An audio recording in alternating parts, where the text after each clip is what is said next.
हम हमेशा से ये बात कहते आए हैं, पर अब उन्होंने वही चीज करोड़ों डॉलर की रिसर्च करके पता लगाई है। और मैंने सैकड़ों हजारों लोग देखे हैं जो सेहतमंद हो जाते हैं। अगर कोई चीज मेरी प्लेट पर आती है तो उसे महसूस करके मैं जान जाता हूं कि क्या खाना है और क्या नहीं खाना है। आप आज कुछ खाइए और देखिए, ये देखना सीखिए कि वो खाना खाकर आपका शरीर कितना चुस्त महसूस करता है।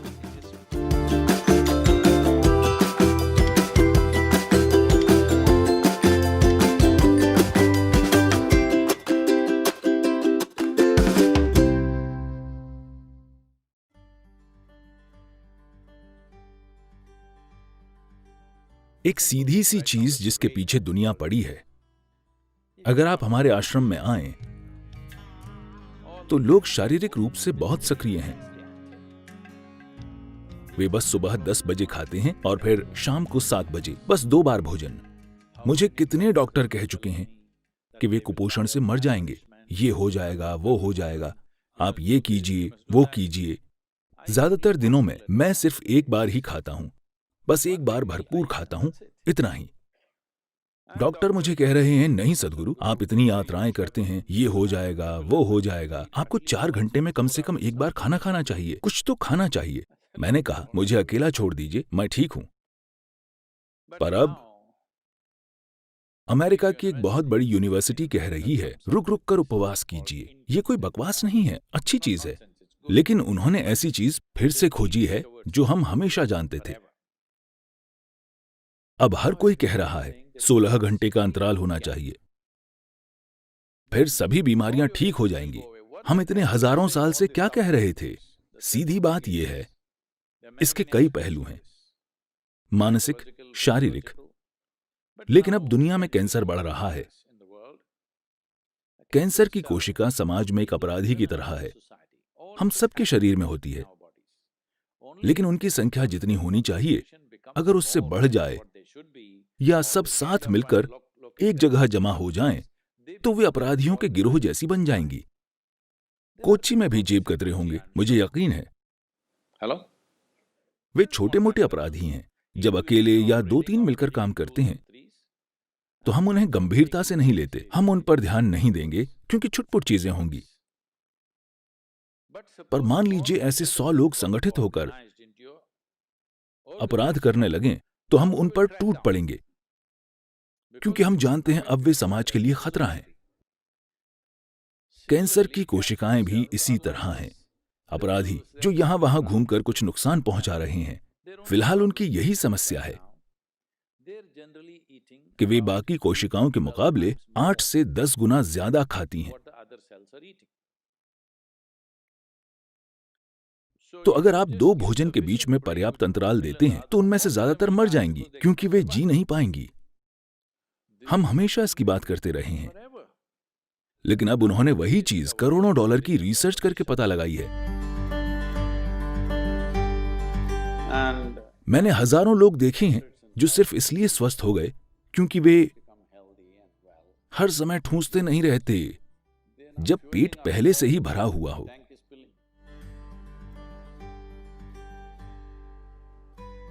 योग केंद्र में लोग हमेशा शारीरिक रूप से सक्रिय रहते हैं, तो दोपहर 3:30-4 बजे तक हर कोई बहुत भूखा हो जाता है। उन्हें बहुत भूख लगी होती है, लेकिन हम उसके साथ जीना सीख लेते हैं, क्योंकि खाली पेट होना और भूखा होना 2 अलग चीजें हैं। भूख का मतलब है आपकी ऊर्जा गिरने लगी है, पर खाली पेट होना अच्छा है। योग विज्ञान में आज आधुनिक विज्ञान भी सहमत है, लेकिन जो चीज हम अपने अनुभव से जानते हैं, वहां तक पहुंचने के लिए आप लाखों डॉलर लगा देंगे, क्योंकि रिसर्च का मतलब यही है, कई लाख डॉलर खर्च कर देना। ये ऐसा ही है। your body and your brain works at its best only when your stomach is empty. पेट खाली होने पर भी आपका शरीर और आपका दिमाग सबसे अच्छे से काम करते हैं। तो हम हमेशा से ये पक्का करते हैं कि हम इस तरह से खाएं, हम कितना खाएं कि खाना खाने के 2 से 2.5 घंटे के बाद हमेशा हमारा पेट खाली हो जाए। तो हम हमेशा खाली पेट सोने जाते हैं। लोगों को लगता है नींद नहीं आएगी, वे सो सकते हैं। औसतन 25 सालों में औसतन मैं बस 2.5 से 3 घंटे ही सोया हूं। इन चीजों से थोड़ा आलसी होता जा रहा हूं, और 3.5 से 4 घंटे सो रहा हूं। लेकिन मैं बहुत ज्यादा यात्राएं करता हूं। जब मैं ज्यादा यात्रा कहता हूं, अगर मैं अगले कुछ दिनों की यात्राओं के बारे में आपको बताऊं तो आप कुर्सी से गिर जाएंगे। हाँ, मैं आपको बताऊं क्या? नहीं, जरूरी नहीं है, क्योंकि अगले 10 दिनों में मैं 5 अलग अलग देशों में जाऊंगा। वहां पता नहीं कितने कार्यक्रम होंगे, हर तरह के कार्यक्रम। तो आप इस तरह सिर्फ इसलिए काम कर पाते हैं क्योंकि आप जरूरत से ज्यादा नहीं खाते। ये बहुत बहुत महत्वपूर्ण है। सभी 2 बार खाते हैं। मैं आमतौर पर 1 बार ही खाता हूं, शाम 4:30-5 बजे, क्योंकि मुझे प्लेट के सामने बैठकर ये सोचना पसंद नहीं कि कितना खाऊं। मैं भरपूर खाना पसंद करता हूं। तो शाम को 4:30-5 बजे अगर मैं भोजन करता हूं तो फिर मैं अगले दिन ही खाता हूं। क्या ये काफी है? क्या मैं ठीक लग रहा हूं? हेलो? क्योंकि शरीर में जो भी सुधार और शुद्धिकरण होना है, उसके लिए पेट खाली होना चाहिए। ये बहुत बहुत महत्वपूर्ण है, वरना कोशिकाओं के स्तर पर शुद्धिकरण नहीं होगा। आपके अंदर चीजें जमा होती जाएंगी, फिर आपको हर तरह की समस्याएं होंगी।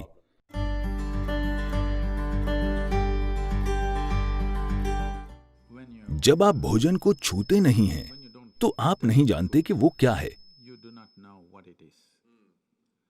अगर भोजन छूने लायक नहीं है, तो मैं नहीं जानता कि वो खाने लायक कैसे होगा। तो हमें अपनी माँ की बात नहीं माननी चाहिए थी और हमें अपनी उंगलियों से खाना चाहिए, क्योंकि भोजन को छूकर हम उसके संपर्क में रहते हैं। आपके हाथों की सफाई पूरी तरह से आपके हाथों में है। फोर्क की सफाई पूरी तरह से आपके हाथों में नहीं है। ये सच है।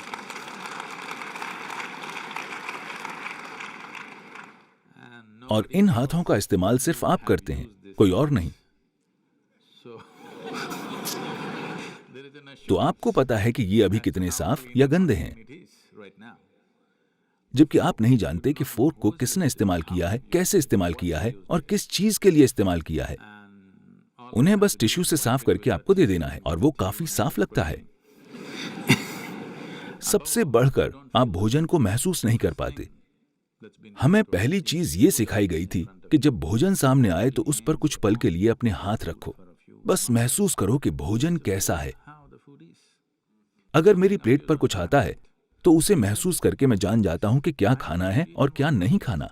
जो मुझे नहीं खाना उसे मैं चखकर खारिज नहीं करता, मैं बस उसे नहीं खाता, क्योंकि मेरे हाथ पहला स्तर है। वे उस मायने में नहीं चखते जैसे जीभ चखती है, पर वे भोजन को जान लेते हैं। भोजन को जानना पहली चीज है। किसी इंसान को जानने के लिए आप उससे जाकर हाथ मिलाते हैं। मैं आमतौर पर इससे बचता हूं, लेकिन ये अच्छी रणनीति है। लेकिन जो भोजन आपका हिस्सा बनने वाला है, सबसे पहली चीज आपके हाथ हैं। अगर उसे आप नहीं भी छूते हैं तो बस वहां सचेतन होकर होने से साफ पता चल जाएगा कि भोजन आपके अंदर कैसा बर्ताव करेगा। ये भोजन इस दिन आपके अंदर जाना चाहिए या नहीं, क्योंकि हर दिन आपका शरीर वही नहीं होता। हर दिन, हर पल ये अलग होता है। अगर आप भोजन को महसूस करें तो आप जान जाएंगे कि आज इस भोजन को आपके अंदर जाना चाहिए या नहीं। अगर इतनी जागरूकता आ जाती है तो हमें लोगों को ये बताने की जरूरत नहीं होगी कि उन्हें क्या खाना चाहिए। हर बार के भोजन के लिए उन्हें तय करना चाहिए कि उन्हें उसमें क्या खाना चाहिए। इसके लिए एक ही नुस्खा नहीं हो सकता कि यही आपको जीवन भर खाना है। ऐसे में आप फंस जाएंगे कि मैं सिर्फ यही खा सकता हूं।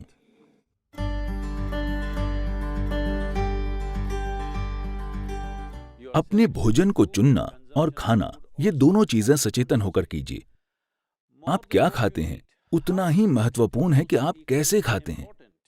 जब मैं कहता हूं कि आप कैसे खाते हैं, तो ये सभी जीवित चीजें हैं। उनमें से हर एक का अपना जीवन था, चाहे वो सब्जी हो, जानवर हो या पौधा हो। हर किसी का अपना जीवन था। अब आप उसे एक तरीके से भोजन बना दे रहे हैं। तो आपको उसे चरम कृतज्ञता के साथ खाना चाहिए। अगर आप अपने भोजन के प्रति एक खास कृतज्ञता और आदर की भावना रखकर खाएंगे। जब मैं आदर कहता हूं तो ये आपको अजीब लग सकता है, लेकिन मैं आपसे पूछ रहा हूं, मान लीजिए हम आपको एक कमरे में बंद कर दें और आपके पास 5 दिन खाने को कुछ न हो। अगर आपके सामने भगवान आ जाए तो आप क्या मांगेंगे? खाना। तो ये इतना ही महत्वपूर्ण है। आपको समझना चाहिए कि आपकी थाली में भोजन बस कोई पदार्थ नहीं है, ये कोई सामान नहीं है, ये जीवन है।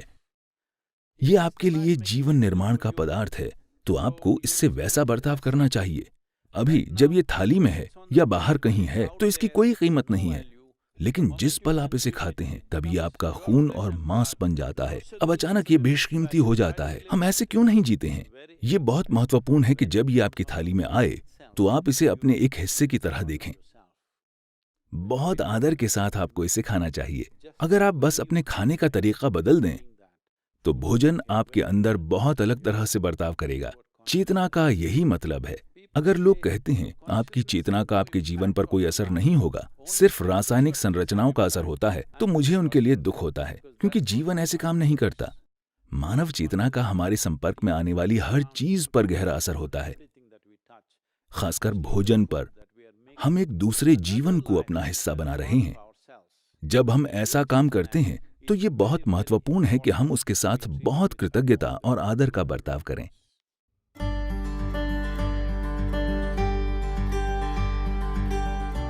मैं आपको बताना चाहता हूं कि अच्छी आदत और बुरी आदत जैसा कुछ नहीं होता। Habit means you are functioning unconsciously. आदत का मतलब है आप अचेतन होकर काम कर रहे हैं। अगर आप अचेतन होकर काम करते हैं तो ये खराब चीज है, क्योंकि इंसान होने के पूरे मायने यही हैं कि हम सचेतन होकर काम करने में सक्षम हैं। इंसान होने की यही खूबसूरती है कि हम हर चीज चेतनापूर्वक कर सकते हैं। एक जानवर जो चीज अचेतन होकर करता है वही चीज हम पूरी चेतना में कर सकते हैं। हम अचेतन होकर खा सकते हैं या हम सचेतन होकर खा सकते हैं। हम अचेतन होकर सांस ले सकते हैं या हम सचेतन होकर सांस ले सकते हैं। जो भी चीज हम कर सकते हैं उसे हम सचेतन होकर भी कर सकते हैं। जिस पल हम चेतना में कार्य करते हैं अचानक वो बहुत परिष्कृत और शानदार दिखने लगते हैं। जब कोई चेतनापूर्वक चलता और बोलता है तो क्या वो एक सुंदर इंसान नहीं बन जाता? हाँ या ना? बस इतना ही है। तो ऐसा क्यों है कि हम आदतें बनाने की कोशिश करते हैं जैसे कि वो एक अच्छी चीज हो? आदत का मतलब है तय तरीके जहां आपको सोचना नहीं होता। आपके सुबह उठते ही सब होने लगता है। नहीं, अपने जीवन को ऑटोमेटिक मत बनाइए। ये कुशलता नहीं है, ये मशीनी कुशलता है। इंसान का काम बुद्धिमानी और चेतना से काम करना है। कोई उससे मशीन जैसे काम करने की उम्मीद नहीं करता। तो भोजन की बात करें, भोजन को शरीर के लिए उपयुक्त होना चाहिए जिसके लिए हम खाते हैं। ये शरीर के लिए है। जो भोजन आप खाते हैं वो शरीर के निर्माण का पदार्थ है। सही भोजन क्या है? दुर्भाग्य से अभी ये बिल्कुल गड़बड़ हो गया है। पारंपरिक रूप से इस देश में हम समझदारी से खाते थे, लेकिन हजारों साल से हुए हमलों की वजह से दूसरी तरह की भोजन परंपराएं आ गई हैं और आज राष्ट्रीय भोजन पिज्जा या पास्ता है। ये क्या है? कौन सा? मैं नहीं जानता। दोनों मुकाबला कर रहे हैं। तो हम भोजन के बारे में अपनी समझ खो रहे हैं। अब समय आ गया है कि हम सबसे अच्छी चीज पहचानें। अगर मैं इसके विस्तार में जाऊं तो ये लंबी प्रक्रिया हो जाएगी, लेकिन आपको भोजन को परखना चाहिए, बस जीभ से नहीं बल्कि शरीर से भी। आप आज कुछ खाइए और देखिए। बस ये देखना सीखिए कि वो खाना खाकर आपका शरीर कितना चुस्त और फुर्तीला महसूस करता है। अगर शरीर को महसूस होता है कि वो कब्र में जाना चाहता है तो वो भोजन अच्छा नहीं है। अगर वो भोजन खाकर उसे लगता है कि जीवन जीना चाहिए, कॉफी को छोड़कर, क्योंकि वो उत्तेजक है। अगर खाना खाकर शरीर चुस्त और जीवंत महसूस करता है तो इसका मतलब है वो भोजन अच्छा है, शरीर उसे पसंद कर रहा है। अगर आप कुछ खाते हैं और शरीर में सुस्ती महसूस होती है तो उसका मतलब है कि शरीर को भोजन पसंद नहीं है, उसको उससे परेशानी हो रही है, इसलिए सुस्ती महसूस हो रही है। तो बस इस आधार पर मेरा मतलब है ये एक बहुत ही सीधा और आसान तरीका है।